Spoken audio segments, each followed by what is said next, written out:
It's Wednesday, May 31st. Good morning. I'm Jasmine Anderson. Topping your headlines, a story you're seeing only in Newsday. Another hurdle cleared for the Vegas-style casino planned for Nassau. Last night, the county's IDA board unanimously approved transferring the Coliseum lease to Las Vegas Sands. The Sands now plans to seek tax breaks for Nassau to support its $4 billion complex. The casino still needs zoning approval by Hempstead Town and to win a state gambling license. Happening today, sentencing expected for the man who admitted to stabbing his ex-girlfriend to death in Coram. Kaysen Parker of Albany is expected to get 25 years to life. He pleaded guilty earlier this month to killing Megan Kiefer in 2021. She was stabbed 54 times on the front yard of her grandmother's home. First in Newsday, a former Oakdale dance teacher is being held without bail, accused of making sexually explicit videos with teen students. Jordan Viscami was arrested for sexual exploitation of a minor after an FBI investigation. The ex-instructor at David Sanders Dance Dynamics was arrested earlier this month. Viscami is facing up to 30 years in federal prison if convicted. A Massapequa man is accused of attacking a 15-year-old boy at a Greenlawn skate park over a dispute involving a baseball. Police say Andrew Chiaro tried to retrieve the ball from the teen after it ended up in the park earlier this month. That's when he allegedly assaulted the boy, who was taken to the hospital with non-life-threatening injuries. First in Newsday, a guilty plea from an alleged MS-13 gang member in the murder of a Greenlawn teen. It came moments before Anthony Gutierrez Mesa was set to go on trial. He was one of the three men accused of killing Esteban Abrego Gomez in 2016. Mesa pleaded guilty to a lesser charge and is expected to get 22 years in prison when he's sentenced. A third man has just been charged in the 2002 shooting death of hip-hop pioneer Jam Master Jay of Run DMC in Queens.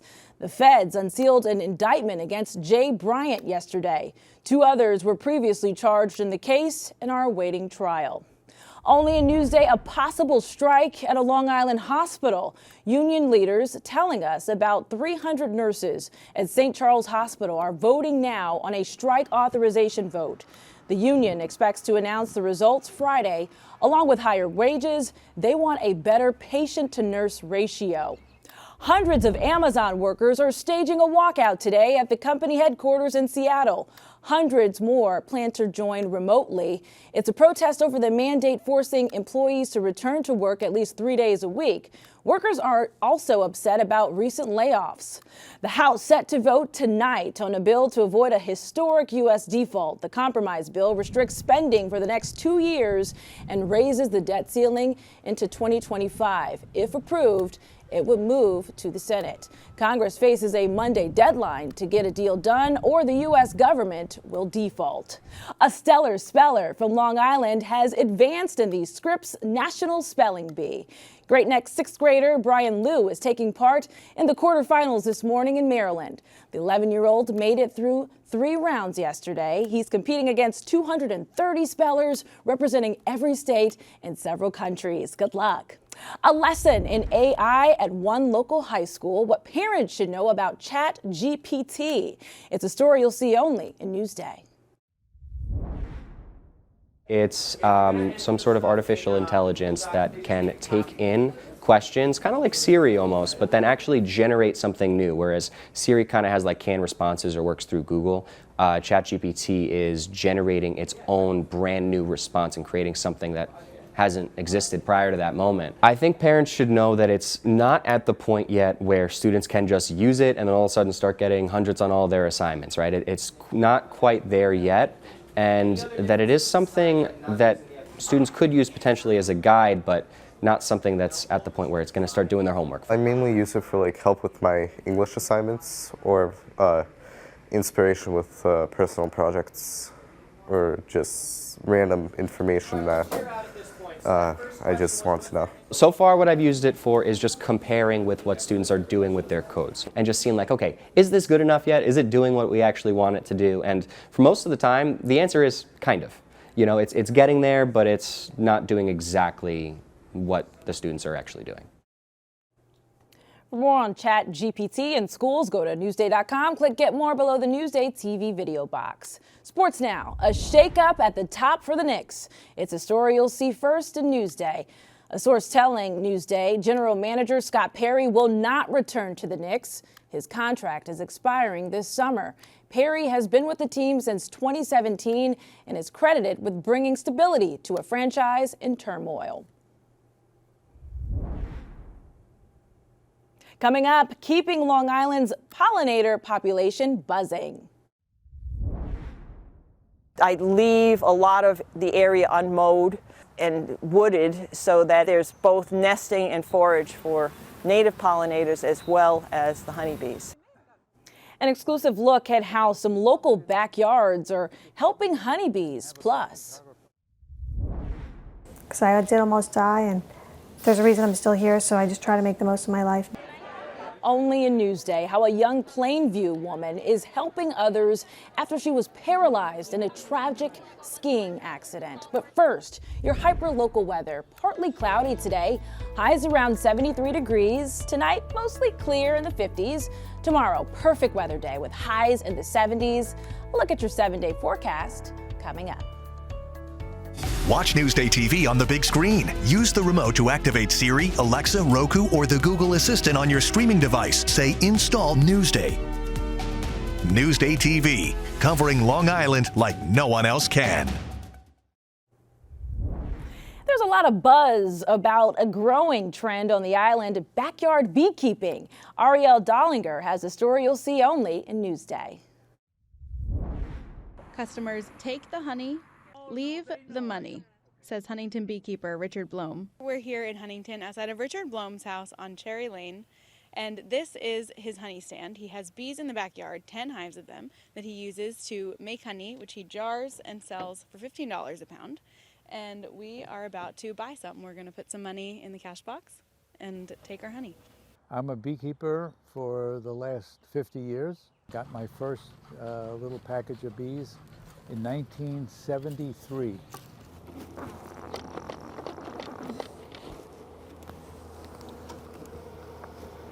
Blome is one of many backyard beekeepers on Long Island using their land to make a home for honeybees. There's a lot of beekeepers in Smithtown. I have a 4-acre plot here. It was originally a chicken farm. So the smoke just calms them.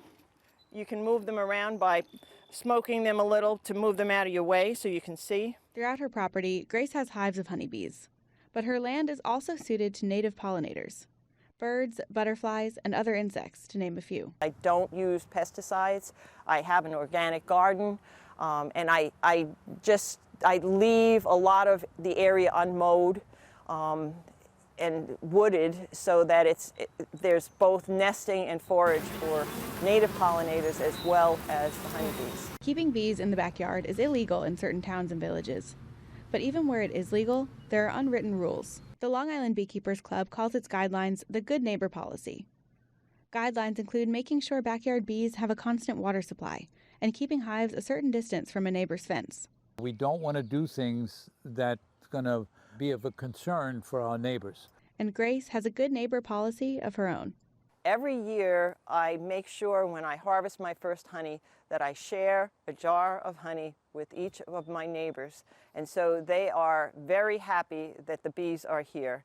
For Newsday TV, I'm Ariel Dollinger. And we are happy too. What a sweet opportunity. For more on backyard beekeeping, go to Newsday.com. Click Get More below the Newsday TV video box.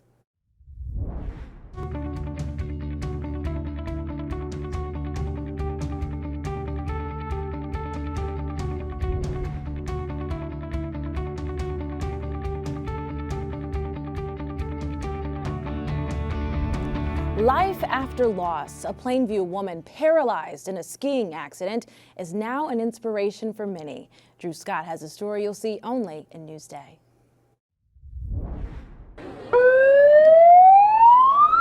Hundreds of neighbors and friends of Rebecca Colton walked, ran, or raced wheelchairs in the 5K Memorial Day weekend fun run. Supporters say the charity turnout was impressive.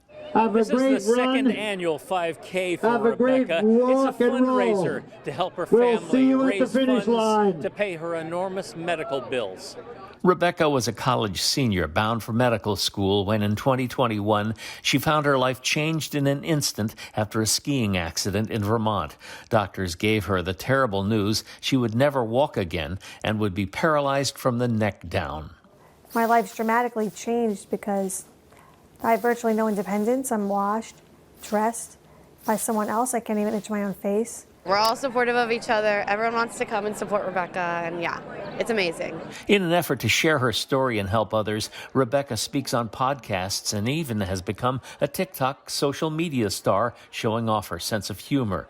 This 5K is an all-day event to raise Rebecca's spirits and help defray her $1 million in medical expenses and continued care estimated to be $200,000 to $300,000 a year for the rest of her life. It's terrific to have this family support, community support, international support for this, because it would be really hard to get through each day without this. I'm absolutely thrilled that there's so much support for Rebecca and our family. When you go through something that is, that difficult and traumatic, and then choose to get up and get out of bed every day and, really, make the best of that situation, it's really amazing. I'm just grateful for the little things I still do have, and for all the people that care about me so much, and how supportive the community's been to fundraise for me like this. In Plainview, Drew Scott for NewsdayTV.